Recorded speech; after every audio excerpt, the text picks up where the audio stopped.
চলুন আমি আজকে আপনাদেরকে একটা হাদিস শোনাই। হাদিসটি সহিহ মুসলিমের 8 নম্বর হাদিস এবং হাদিসটিকে হাদিসে জিবরিলও বলা হয়ে থাকে।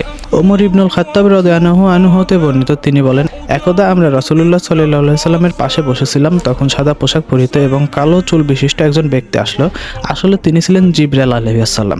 তো তিনি এসে রাসূলুল্লাহ সাল্লাল্লাহু আলাইহি সাল্লামের হাঁটুর সাথে হাঁটু মিলিয়ে বসলেন এবং জিবরাইল আলাইহিস সালাম তার হাতগুলা রাসূলুল্লাহ সাল্লাল্লাহু আলাইহি সাল্লামের উরুর উপর রাখলেন এবং রাসূলকে 4টি প্রশ্ন করলেন। আসলে তার প্রশ্ন করার উদ্দেশ্য ছিল আশেপাশে যারা ছিল তারা ইসলাম এবং দিন সম্পর্কে যাতে জানতে পারে সঠিকটা। তো জিবরিল আলাইহিস সালাম রাসূলুল্লাহ সাল্লাল্লাহু আলাইহি সাল্লামকে যে 4টি প্রশ্ন করেছিলেন তার ভিতর একটি হলো ইসলাম সম্পর্কে, ঈমান সম্পর্কে, ইহসান সম্পর্কে এবং কিয়ামতের লক্ষণ সম্পর্কে। তো আমি আপনাদেরকে কিয়ামতের লক্ষণ যেটা প্রশ্ন করেছিল সেই সম্পর্কে বলি।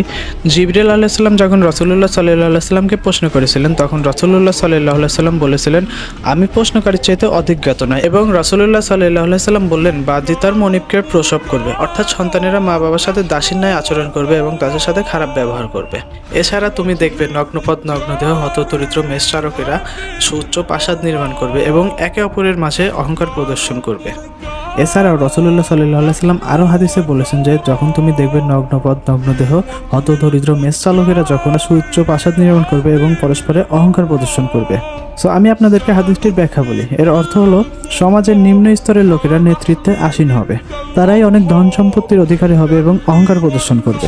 সম্ভবত এই কারণেই রাসূলুল্লাহ সাল্লাল্লাহু আলাইহি সাল্লাম বলেছেন, তোমরা আল্লাহর আশ্রয় প্রার্থনা করো অপদার্থ এবং ছেলে ছোকরাদের নেতৃত্ব থেকে। হাদিসটি তিরমিজি, নাসাই, আহমদ সহ আরও অনেকগুলো হাদিসে বর্ণিত হয়েছে। সো রাসূলুল্লাহ সাল্লাল্লাহু আলাইহি সাল্লামের এই হাদিসের মর্মার্থ আমরা বর্তমান যুগেই আমরা দেখতে পাচ্ছি। এই যে বর্তমানের গণতন্ত্রের যোগ্য অযোগ্যের কোনো বাদ বিচার নেই, ভোট বেশি পেলেই তিনি এমপি মন্ত্রী হচ্ছেন। এই গণতান্ত্রিক সিস্টেমে আপনি যদি একজন শিক্ষিত বড় টাইটেলধারী একজন ব্যক্তি হন, আপনিও ভোটে দাঁড়াতে পারবেন। আবার আপনি যদি একজন মুচি ম্যাথর হন, আপনিও ভোটে দাঁড়াতে পারবেন, যার ফলাফল সারা বিশ্ব নগদ ভোগ করতেছে। বাইডেন, ট্রাম্প ও নেতানিয়াহুর মতো নিকৃষ্ট ও ধ্বংসকারী ব্যক্তিরা বিশ্বনেতার আসনে বসেছেন। হাদিসটির বাস্তবতা আমাদের জামানাতে দেখা যাচ্ছে।